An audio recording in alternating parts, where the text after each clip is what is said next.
I work at a self-storage facility. Some units should never be opened. Most people think storage units are simple. Boxes, furniture, old memories people don't have room for anymore. Out of sight, out of mind. Hello everyone, how are you all doing today? I hope you're doing well. If you're new here, welcome. Just get comfortable, maybe dim the lights a bit, and let's get into it. But when you work the night shift at a self-storage facility, you start to notice something that doesn't feel right. Some customers never come back for their units. Some locks stay untouched for years. And sometimes alarms go off even when no one has been inside. At first, you brush it off. Old wiring. Animals. Just the building settling. But then you start going through the night logs. And you see the same warning written again and again. 3 words. Do not open. I work at a self-storage facility. And some units should never be opened. I took the job because it was supposed to be easy. That was the first red flag, the too simple to question setup. Night shift, quiet place, minimal responsibility. That's what the listing said. And after quitting my last job, I didn't really care what it was. I just needed money. The facility was on the edge of town, hidden enough that most people wouldn't notice it unless they were looking for it. That was the second red flag, the kind of place that feels intentionally ignored. Long rows of metal doors, a small office, a gate that always creaked when it opened. Nothing special. At least, that's what it looked like during the day. But I was never there during the day. My shift started at 10 p.m. The manager who hired me didn't ask many questions. No real interview beyond basic paperwork. That was the third red flag, no scrutiny, like they wanted someone temporary. He just handed me a key ring and clipboard. Then he said something I didn't fully understand at the time. Don't ignore the rules. I laughed a little. What rules? He didn't answer. Just pointed at the clipboard and left. That clipboard became the first real anchor of everything that followed. Because it wasn't just instructions. It was warnings. At first glance, it looked like standard facility rules. Lock the gate at midnight. Check cameras every hour. Report suspicious activity. Normal enough. But buried inside were the real ones. Do not approach row G between 2 and 3 a.m. Never open Unit 108 after midnight. If a unit appears occupied without a tenant on record, leave the area immediately. That was a fourth red flag, rules written for things that shouldn't exist. And at the bottom of the page, in handwriting that looked older than everything else, never enter Unit 216. That line didn't feel like a rule. It felt like something that had already failed. Like the warning came after the damage. The first few nights were uneventful. That was intentional. Because the real pattern doesn't start with chaos. It starts with routine. I walked the rows every hour, checked locks, logged everything, watched empty corridors on grainy monitors. Nothing happened. Which made it worse. Because the emptiness started feeling structured. Like the building was waiting for something to change. Then I started noticing the layout. The facility wasn't uniform. That was the fifth red flag, the environment changing the deeper you go. Front rows were clean, new locks, fresh paint. But deeper in, everything changed. Faded numbers, rusted metal, flickering lights. And the air felt heavier. Not colder, just compressed. Like sound didn't travel the same way. Then came the first real incident. 1:17 a.m. An alarm from Zone G. Motion detected. I checked the cameras. Empty row. No movement. But protocol was clear. You don't ignore alarms. So I went.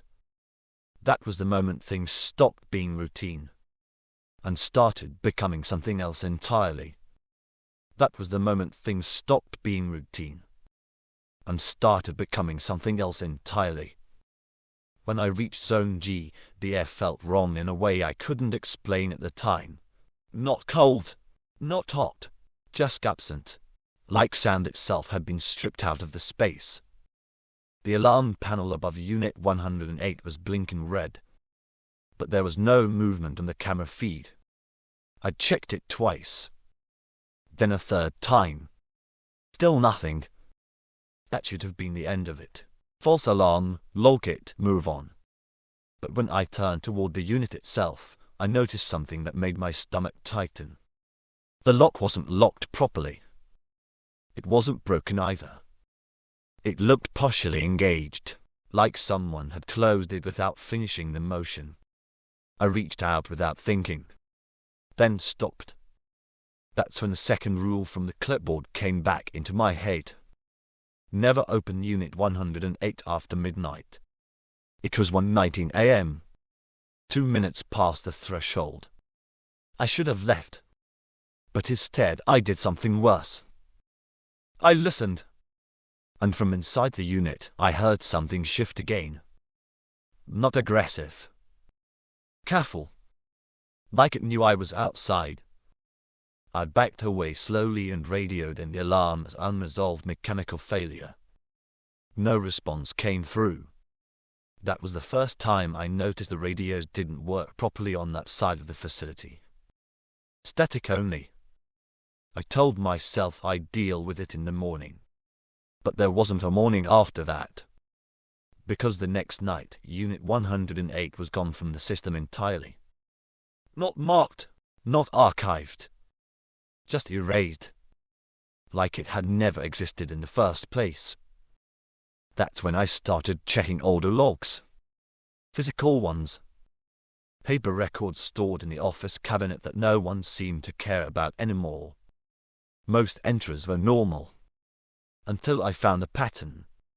Every few months the handwriting changed. Same message.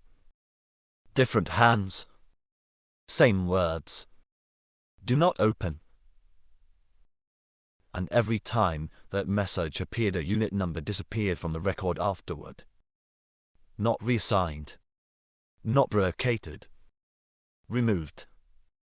As if the facility itself refused to acknowledge it. That's when I realized something important. The rules weren't preventing accidents. They were maintaining something. Something contained. Something organized. And I was standing inside it without knowing the structure. 2 nights later, I saw the first sign that something inside the facility was aware of me. I was walking row F when I noticed a shadow at the end of the corridor. At first, I thought it was just the lighting. But when I blinked, it didn't move with the environment. It moved independently. Like it was waiting for me to notice it. I stopped. It stopped. Then the lights above us flickered once. And when they stabilized, it was gone. No sound. No trace. Just absence again. That night I stopped checking cameras for safety. And started checking them for confirmation that I was still alone. I wasn't. The breaking point came on the 7th night. That's when Unit 108 came back. Not physically. On the system.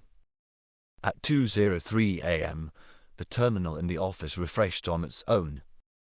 A new entry appeared. No upload timestamp. No source log.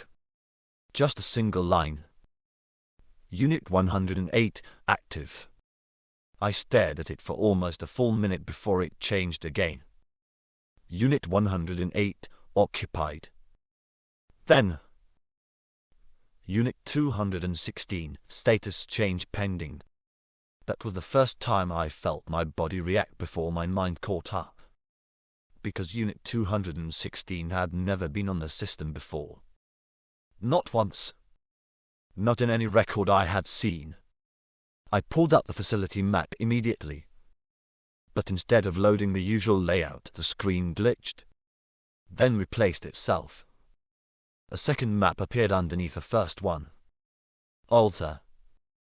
Incomplete. And structurally wrong. Because the building didn't end where it should have. There was another layer beneath it. Not basement storage. Not maintenance.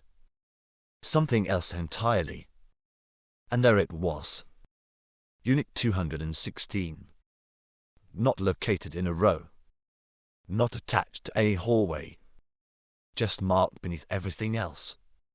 Centered directly under rows F and G, and next to it was a single warning label. Never enter. Same handwriting. Same phrasing. But this time it looked like it had been pressed into the document repeatedly, like someone had tried to erase it and failed. That night, I stopped doing rounds. I stayed in the office and watched the cameras. Nothing moved. Not at first. Then, at 3:03 a.m., every camera feed in row G cut out at once. Not static. Just black. Complete signal loss. I went to check the breaker panel. But when I stepped into the hallway, I noticed something that made me stop immediately. The facility was quieter than it had ever been. Not just quiet. Dead. Even the hum of the lights was gone. Like power itself had been partially shut off. Then I heard it. From below me. A sound like metal expanding under pressure. Slow. Controlled. Not breaking. Opening. I should have left. I didn't. Instead, I followed it. Down past row F. Past the maintenance doors that were always locked.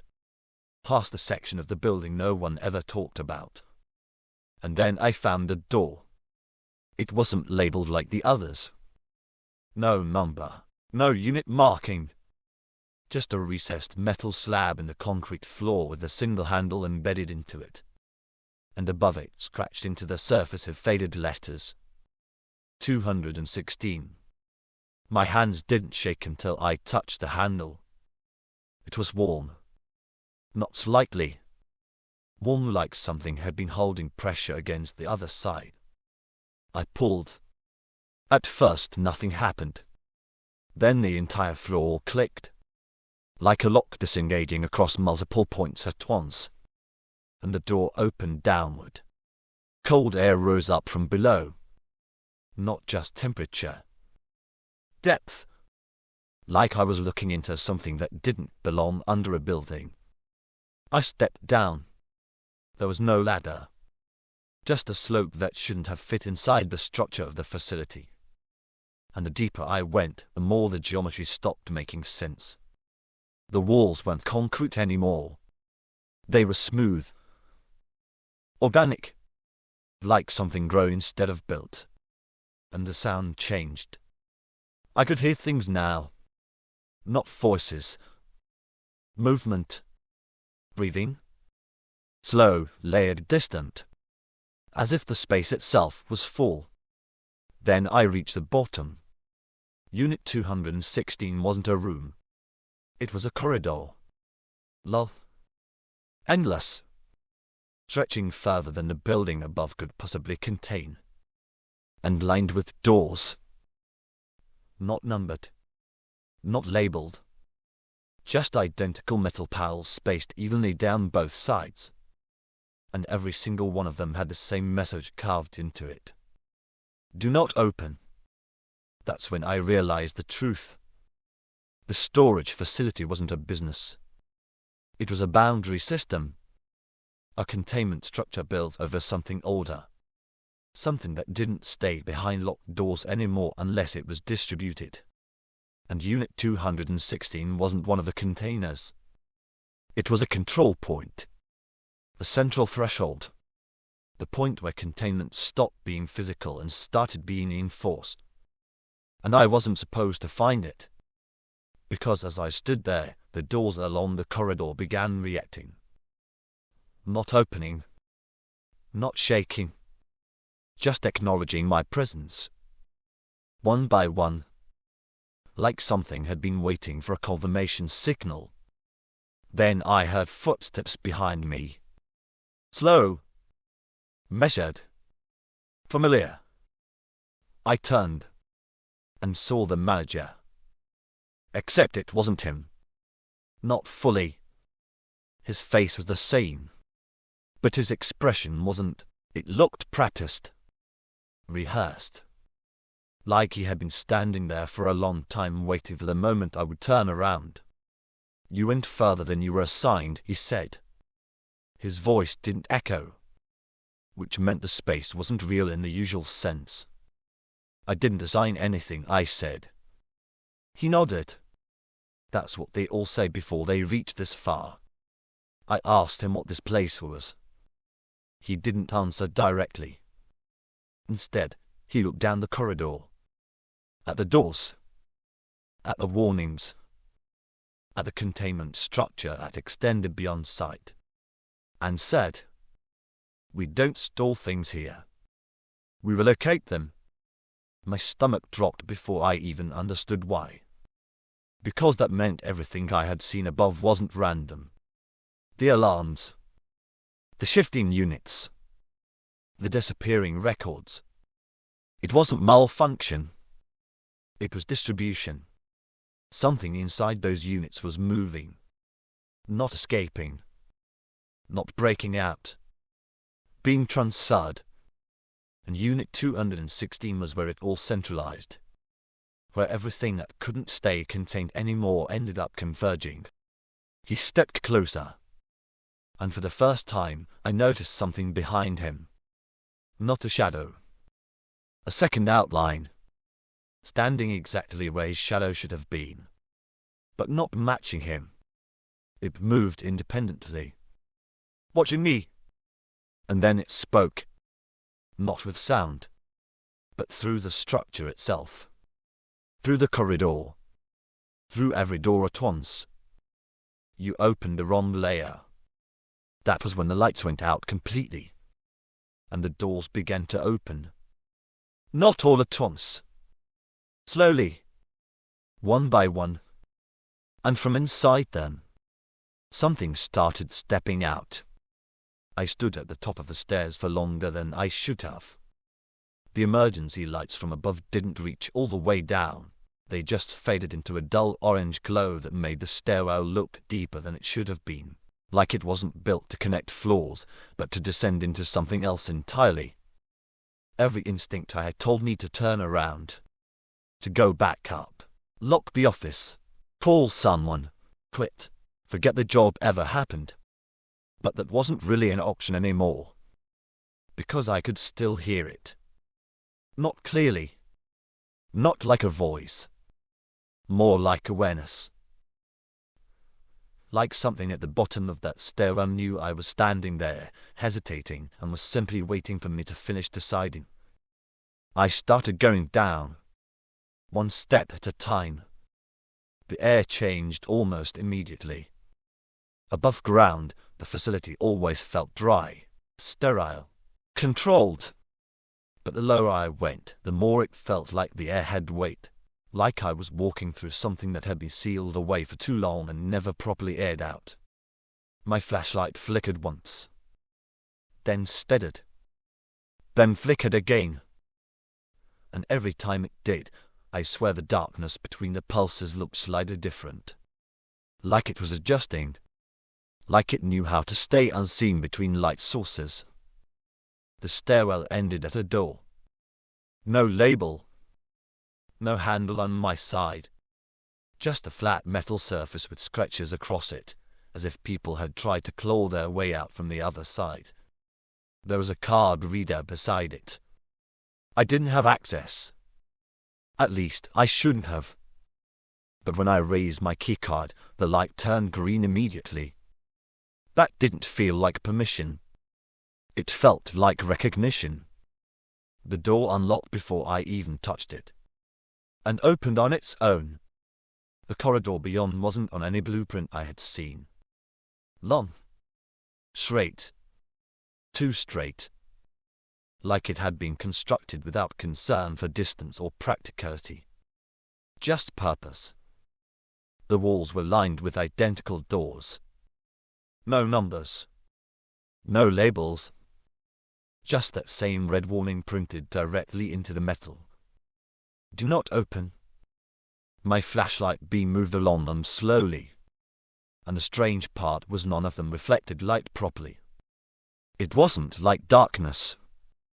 It was like the light was being absorbed before it could fully land. I took a step inside, then another, and the door behind me closed. Not slammed, just quietly clicked shut, like it had never been open at all. I tried the handle. It didn't move. That's when I realized I wasn't supposed to leave the way I came in. I started walking. I don't know how long I was down there. Time didn't feel like it was working properly anymore. Every few steps, I passed a door that felt slightly different from the others. Some had deeper scratches. Some looked newer. Some looked like they hadn't been touched at all. But every single one had the same message. Do not open. At some point, I started hearing things behind them. Not constant. Not obvious. Just subtle inconsistencies. A shift when I stopped moving.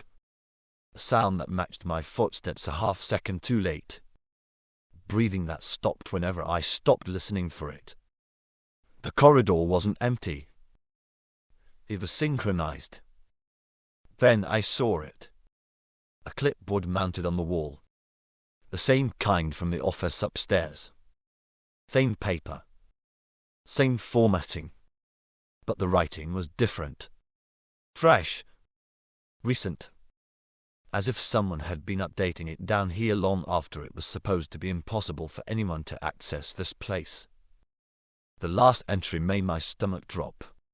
Subject integration incomplete. Facility containment stability decreasing. Below it, Unit 216 has begun self-referencing. And then, in different handwriting again messier this time. If you are reading this, you are already inside the system. I backed away from the clipboard. And that's when I realized something that made my entire body go cold. The doors weren't numbered because they didn't represent storage units. They represented states, conditions, failures in containment. And I had been walking through all of them without understanding what I was looking at. Something moved behind one of the doors. Not loudly. Not violently. Just enough for the metal to slightly shift outward. Like something inside had turned its attention toward me. Then another door reacted. Then another. Not opening. Not yet. Just acknowledging. Like they had all been waiting for a signal. And I had just given it to them by arriving. I started walking faster. Then faster. Trying not to run. Trying not to make noise. But the corridor seemed to respond to my pace. The faster I moved, the more active it became. Doors began to flex outward slightly as I passed. Not breaking. Not yet. Just testing. Like something on the other side was checking whether the boundaries still held. Eventually, I reached the end. Or what I thought was the end. There was no final door. No exit. Just an open space where the corridor should have continued. A drop in geometry that didn't make sense. And in that space something stood. Not fully visible. Not fully formed. It wasn't a shadow anymore. It was too defined for that. Too aware. Like it had learned how to exist in layers of perception instead of physical shape. And it spoke. Not with sound. Not with words in the normal sense. But directly into thought. You were never a worker. That was the first thing it said. I couldn't respond. My mouth wouldn't work properly. My thoughts felt like they were lagging behind my awareness. It continued. You were a lock. That didn't make sense. Not at first. But then everything I had experienced started collapsing into a different structure. The job. The rules. The clipboard. The missing records. The memory gaps. The people who didn't remember sending me things I clearly had records of. It wasn't a storage facility. It was a containment system built to distribute awareness across multiple points. To keep something divided. And I had been one of those points. The entity didn't move closer. It didn't need to. It was already everywhere around me. Inside the corridor. Inside the doors. Inside the system above ground.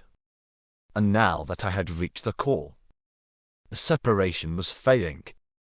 The entity's presence expanded slightly, and I felt the corridor itself react. Doors behind me began to open. Not all at once, but one by one. Slow. Deliberate. Like a breath being released after being held for too long. The entity spoke again. You opened the system. I did not.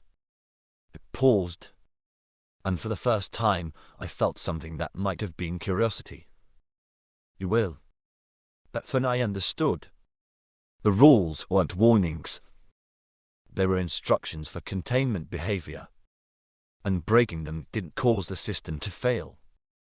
It redistributed failure across everything connected to it. Including me. Including the facility above. Including every unit I had ever checked. And now it was all converging. The corridor began to shift. The walls tightening slightly. Like the space itself was collapsing inward. Not destructively. Reorganizing. Rewriting. The entity didn't approach. It didn't need to. Because I could feel it already aligning with my thoughts. My decisions. My perception. And that was worse than anything physical.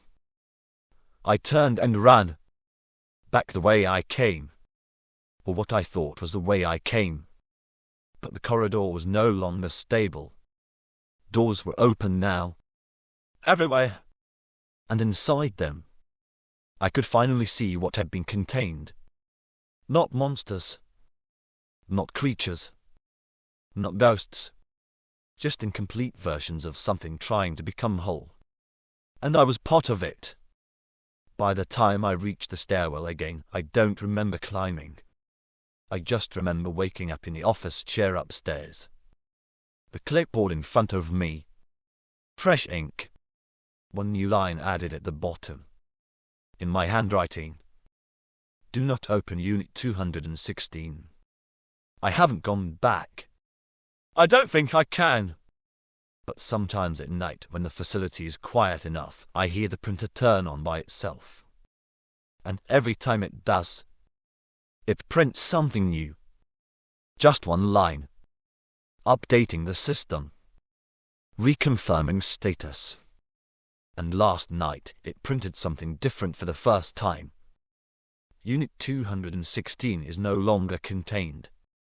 And I realized something I don't think I was supposed to realize. I was never writing the warnings to protect myself. I was writing them to make sure someone else eventually came back down. Alright, that's it for tonight's story. Thank you so much for listening and spending some time with me. If you enjoyed the video, don't forget to like and subscribe. It really helps the channel grow. I hope you have an amazing day or a peaceful night wherever you are. And I'll see you in the next video.